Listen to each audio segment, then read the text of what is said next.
You know who I am? Anything you say. Anything you say. It's official.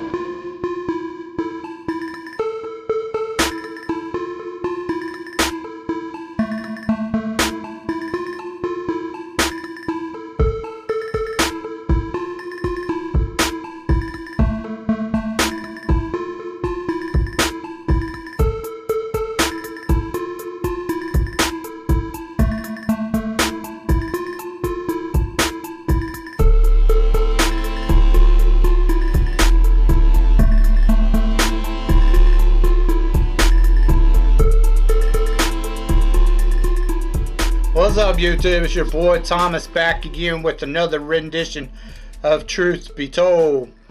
Now, as far as the news goes, there's nothing really major that came about this past week. You still got the Trump indictments going on. They're tracking on those. They know they're going to have to give them up because it's all for show. They're not going to allow that kind of crap, what they're doing, to be done to them. So they know they're going to have to, most of these cases are just going to go, Trump's winning. He knows it. The Republican, nominees or whatever, they should all get behind him instead of bickering among themselves. I did see that he's supposedly supposed to go on the Tucker Carlson show instead of going on Fox and doing a debate with him, which I don't blame him, because they're just, Christie and Holden guy or whatever his name is, the ex-FBI agent, they're just going to constantly repeat, you're going to jail, you've been indicted, blah, blah. They're not really going to debate him. The rhinos, so whatever. And these Saints has kind of just went down. He's kind of been exposed as not a really great dude. And the only other one that even, seems decent is Vivek, or what, however you pronounce his name. But anyways, that's all I've seen. Let's get on to what I really want to talk to you about this week. Not long ago, they mentioned a show that they were getting ready to do or come out with called Twisted Metal. Now, it's based off a video game franchise, which I've played just about every Twisted Metal video game up to Black. After Black, I played like one other Twisted Metal game, and it was like they were in a gang or some crap, and it was like Small Metal or some shit. I can't remember. It sucked. It was terrible. I didn't like it at all. They kept changing everything. Now, the best one I thought was Twisted Metal Black. I loved that one. The others before it weren't bad either. I liked them too.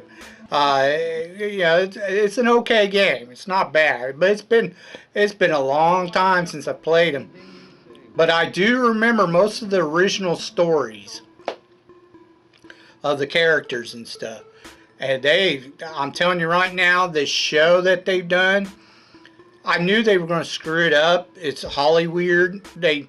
The writers and directors they got right now think they can always do something better. That's why you get all these remakes or reboots, and they use that name, that title, to try to, get somewhere. But they think they could change everything and do something completely different and call it that. And that's what they've done with this show. I watched the first season, of course. I watched the whole thing, just because I was curious to see what they did with it. So let's get into it. Let's start off with the very first thing, the characters. The most obvious thing they changed was, I think his name's John Mackey or something. The main guy, the black dude, is the main character. He plays a character called John Doe. Now in the video game, in black, John Doe first appears in black. He's not in the very first 4 games. He doesn't come about till black. There were 4 others before that. He's driving the roadkill car. And the driver for roadkill in the first 4 games was not John Doe. He was a new character introduced in black. Now, in the game, he's a white guy. He's not black. And his background story is completely different than what they show in this television show. They create a whole different backstory for John Mackey's John Doe. And it's absolutely incorrect. Anyways, that was the first one. Then you, of course, you got your main signature character from the video game franchise, which is Sweet Tooth. Now, in the first few games, the original games, Sweet Tooth went by the name Needles Kane, and he wasn't really a big dude. He was more like a real tall, thin dude. But anyways, when you got to black, he became like this huge guy. So that's what they used in this show. Now the wrestler who played the part in the show, I actually liked. He was all right. He didn't bother me in the least bit. The rest of them sucked, but he was all right. I actually liked him playing Sweet Tooth. Anyways, they changed his story too, his background story. Now in black, they changed some of the stories a little bit, but in the original games, Sweet Tooth is known as Needles Kane. And he had a little brother who eventually became the driver for roadkill. And his name was Marcus Kane. Now they switched it, and they did it in black too, in the video game black, where Marcus is actually like the persona. I mean, his real name's Marcus Kane. He goes to the Blackfield Asylum or whatever, and Needles Kane is like his split personalities, other persona. And everything was taking place in Sweet Tooth's mind in the game black. Whereas the previous games, that's not the original story. They changed it. In the television show, they went ahead with the Marcus Kane being his real name, not Needles, and then they went and they changed his backstory, because his original backstory was he's a serial killer. And he kind of lost his way. He just went nuts. He had a little brother, which is introduced in black. He drives around. He takes over the car Yellow Jacket, which is like a taxi. In the original games, Yellow Jacket was actually Marcus Kane's father. His name was Charlie Kane. And when it got to black, apparently, the father died, and the younger brother was put like some remote controlled his head and was, remote controlling his dead body, his dad's dead body. He was a little nuts, kind of like his older brother, which was Marcus Kane. Charlie Kane Jr. was the little brother. But anyways, the original games, Marcus Kane wasn't Needles Kane. It was different. He was the brother of Needles, Sweet Tooth, but they switched it all in black. Anyways, that's the original story, and Marcus Kane is the one who was the driver for Roadkill, not John Doe. Now John Doe does become the driver for Roadkill in Twisted Metal Black. Like I said, they kind of changed a lot of the characters' backstories when they got to Black, because it was all supposed to be going on in Sweet Tooth's head. It wasn't the actual tournament. But Sweet Tooth does take over the tournament from Calypso. He got the power. But that's here and there. That's not what the show's about. You don't ever see Calypso. You hear of him, but you don't ever see him. Okay? And at the very end of the season, it shows him putting up pictures on the wall. It's described that he's making a tournament.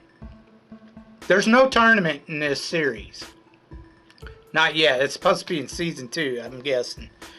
But he's showing pictures of drivers he's putting on a wall. And there's some nostalgic pictures of like Mr. Grimm, who drives a cycle. And Axel, it shows a picture. It only shows his back. But I'm guessing that's John Doe's daddy is actually Axel, which again, they would have changed this backstory of Axel if they do that. But I'm guessing that's what's going on. Now, they introduce, I don't know, there's a woman in the show that drives a, like NASCAR, and I forget what they called her. But in the video game, she doesn't show up till way later, way after Black. So she's a new character. She's in the games, but in the newer games, not in the old ones. And they introduced Preacher. Now, they completely changed Preacher, because that's not Preacher in the games, not even in Black. They completely changed that dude. Preacher's the one who tried to kill Twisted Metal, or Sweet Tooth. Preacher's the one who tried to kill Sweet Tooth. You know, he's like, "Oh, you're a demon, and I'm gonna,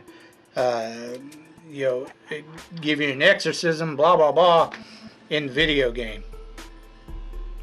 But they changed this dude into like this raving lunatic, and he's a leader of this gang called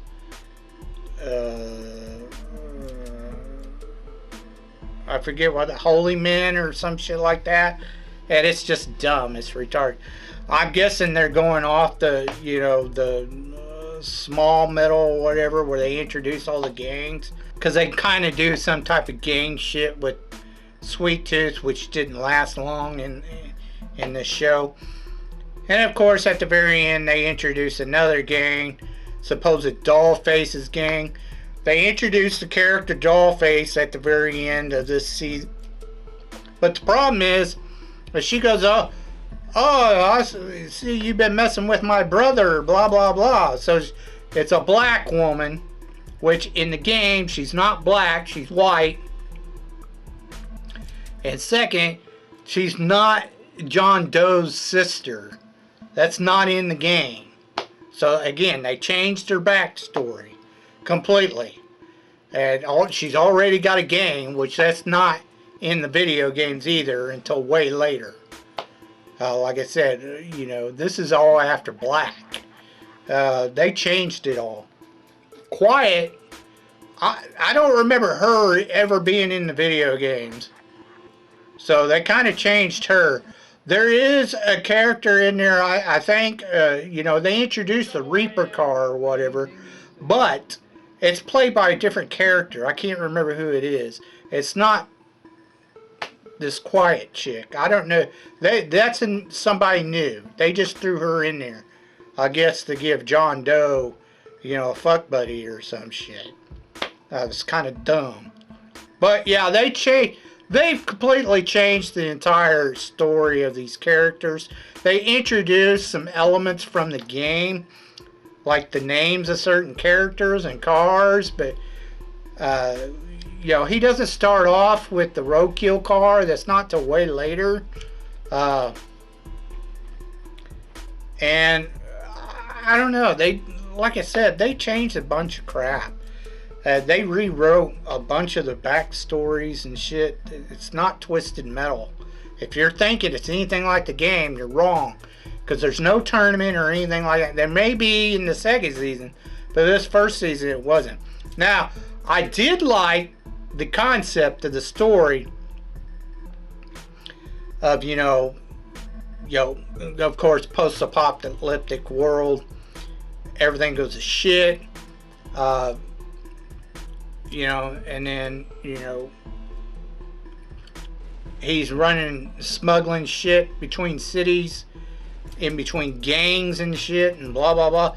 That was alright to me, but they shouldn't have called it Twisted Metal, because that's not Twisted Metal. Like I said, the story and shit, it would have been alright if they hadn't called it Twisted Metal, and they'd done something else with it. But no, they had to fucking tack on that fucking title, didn't they? It's fucking dumb because it's not Twisted Metal at all. I don't care if you got Sweet Tooth in it or not. It's not Twisted Metal. Now, they do show the Dark Side truck, but Dollface isn't driving it, number one. But she's not introduced until Twisted Metal Black, driving that truck. The original character was Mr. Ash, who drove the truck. And I don't know why they didn't put him in there. It would have been a cool character to put him in there, but whatever. Like I said, they changed it all.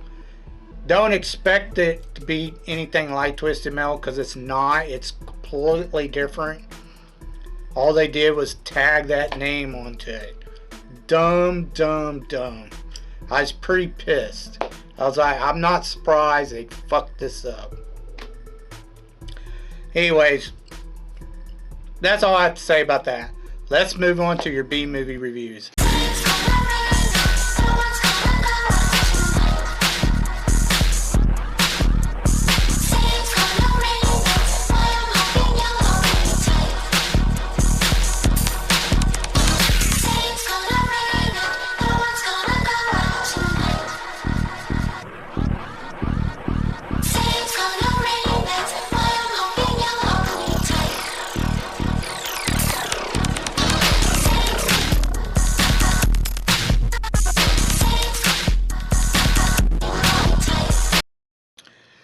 Okay, Movieholics.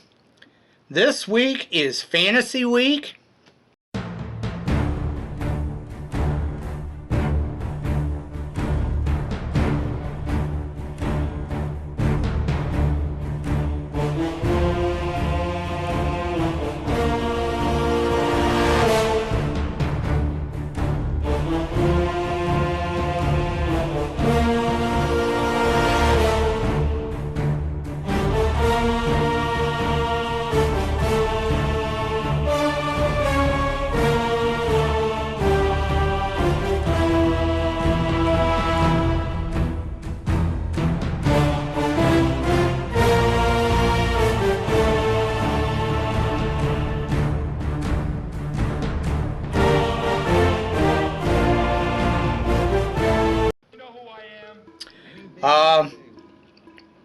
The first one I'm going to review was done in 1989, And I'm really surprised that it only made about 800,000.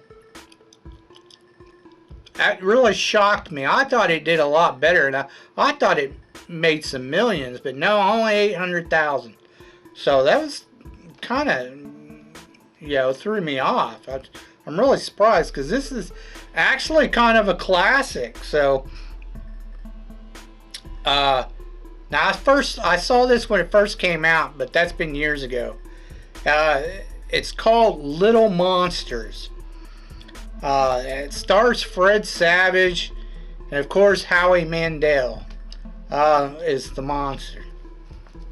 And he's best well known for this movie. Basically, the story is you have a kid who discovers that there's a underworld, kind of like another dimension that monsters live in this other world, and they use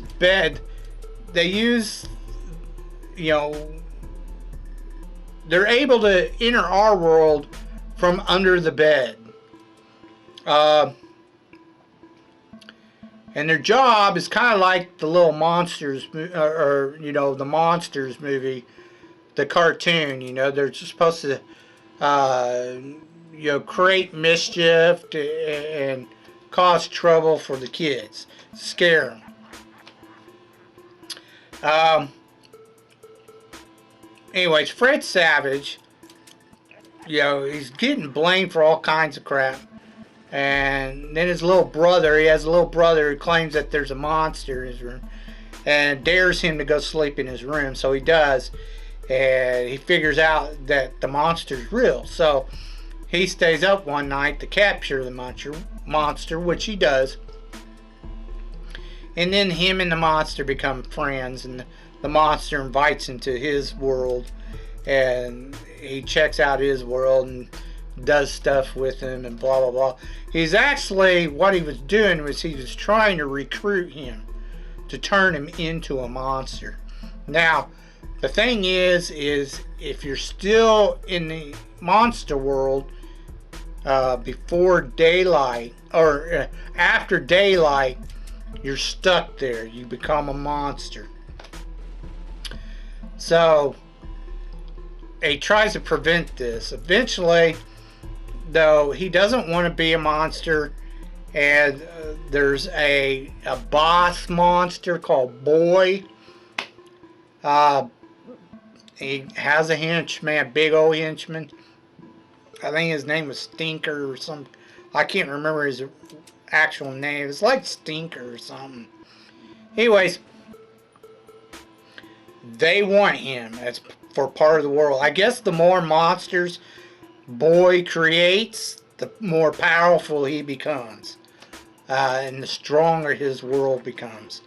So he wants to recruit him, and he thinks Maurice, which is Howie Mandel's character, has failed. So they try to force him to do it by stealing or kidnapping his little brother, but it doesn't work. He goes and gets his friends. Fred Savage gets his friends to help him, and they destroy Boy and his henchmen. Now they do this because apparently sunlight hurts them, hurts the monsters, but really bright light also hurts them. So he rigs up a bunch of like flashlights and spotlights and goes in there, and they destroy all these lights the first round. So he goes back a second round, gets some more lights, comes back, and he just, like it's nothing. Like they weren't prepared for him to do it again. It was kind of dumb. Anyways, he saves his brother. They get out, but they don't make it back to his bedroom. So they have to travel across the monster world all the way to California to the west. I guess he's in the east. They went to the west, to California, and was able to find an open, where the sun hadn't risen yet, an open bed. So they were able to get out. And then at the end, he calls his parents and tells them, yeah, we're all the way in California. And that's it. That's the end of the movie. It's an alright movie. It's not bad for a kid's flick. The monsters reminded me of, like, you know, Wes Craven's Nightbreed monsters, or, you know, the movie Basket Case. Those monsters. Or the movie Freaks, you know. It was, you know, goofy looking monsters. Weird looking. Anyways, this is a classic. So, like I said, I was surprised that the box office numbers were so low. It's a good movie. It's not bad for, like I said, for a kid's movie. Yeah, it's kind of cheesy. The second time you watch it, you're just like, oh gosh. I can't believe I liked this movie when it first came out. But it's okay. It's cheesy, campy, fun. I give it 2 thumbs up. It's not bad. Like I said, if you like cheesy, campy movies of the 80s, this is definitely one to watch. Moving on. The next one was done in 1987. And it made about $17 million at the box office worldwide. And it was called Masters of the Universe. Now, this is based off the He-Man cartoon. And it starred Dolph Lundgren. Of course, it had Courtney Cox when she was cutesy. And, you know, cute, good looking. And then you had, oh my god, dude, you had Meg Foster in it. She played Eva Lynn. And I'm telling you right now, Meg Foster back in the day was just smoking hot. She had them eyes. It was just, something about them eyes. You know, the color of them eyes just, so good looking. Anyways,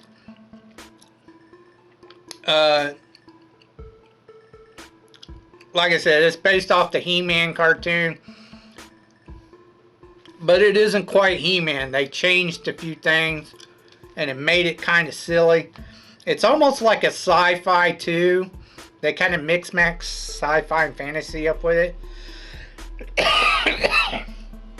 And I've seen people kind of go off on this movie. That it was kind of dumb. Well, of course, it was cheesy and campy, you know, it's an 80s classic. I don't really think Dolph Lundgren was the best pick for E-Man, but that's what they went with because he was blonde. The guy who played Man-at-Arms didn't look the part. Not to me anyway. He didn't feel like a Man-at-Arms, and his costume was completely different.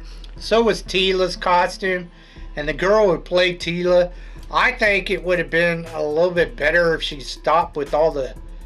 She kept making these stupid, cringy quotes throughout the entire movie, and I was just like, it was almost on the verge of like feminism crap, and I was just like, come on. Like, there was one scene, you know, Man-at-Arms is the title of her father, the character who plays him. And she had to go, oh, I look like you men needed some help because I'm the woman at arms. And I was just like, that kind of cringy shit. I was just so dope. That was lame. But the movie's about, you know, of course, Skeletor comes in and conquers Grayskull, traps the sorcerer, drains her power, and He-Man's trying to stop him.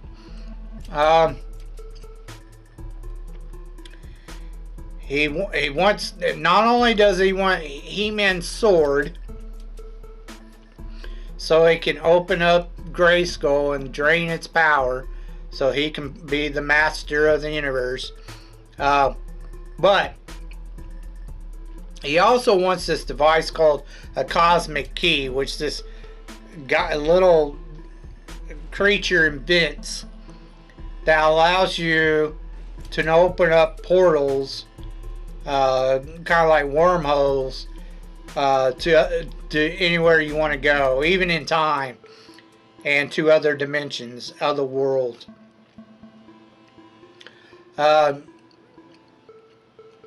Which Skeletor uses to sneak his army into the city and take over Grayskull.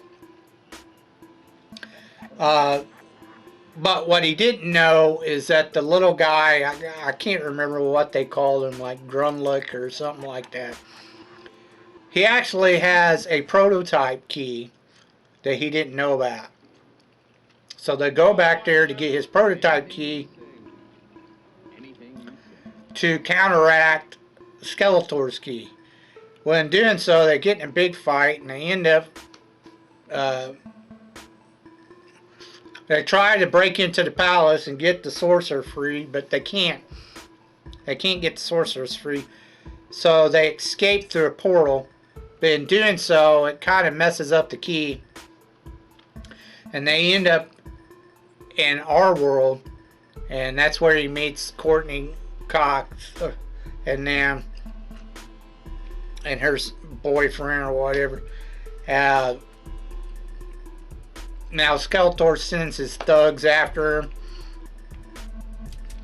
which I remember Blade and I remember Beastman, but I don't remember the other two. I don't remember the lizard looking dude, and I don't remember the short white hair reptilian looking dude either. Those two I don't remember. They might be in the cartoon, I can't remember. But like I said, I remember Blade and Beastman. And there's several others, but they didn't have any of them. They fail the first time. They come back. He kills the lizard looking dude.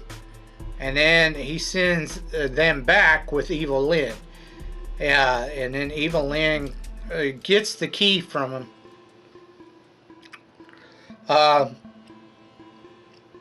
At the same time, there's a cop who gets involved. He eventually later joins them. Because Courtney gets hurt and poisoned by Skeletor. And Skeletor takes He-Man prisoner because He-Man doesn't want Skeletor killing his friends, because Skeletor shows up with a big army after Evil Lyn gets the key.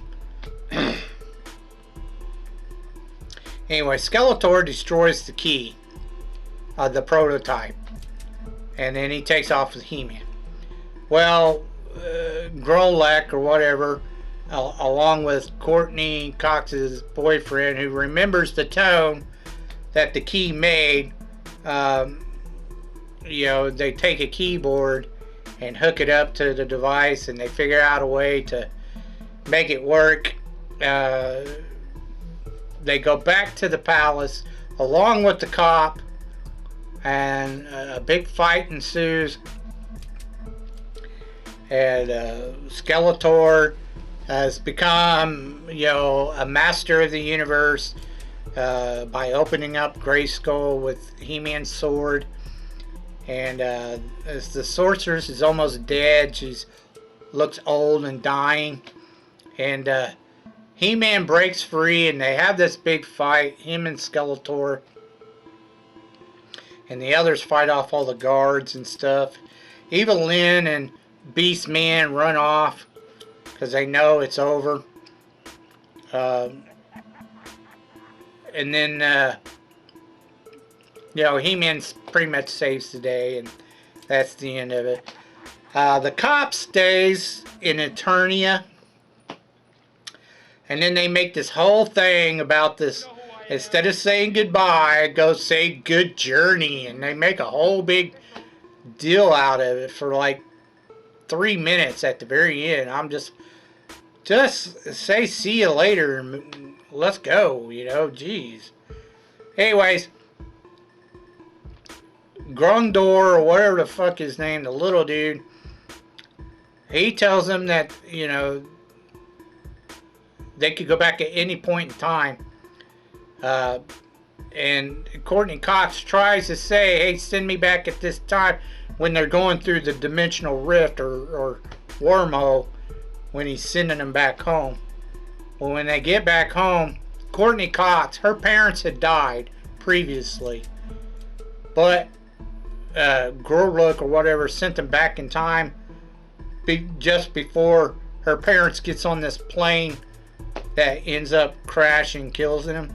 So it kind of saves them there at the end for her. And only her and her boyfriend remember anything and knows what's going on.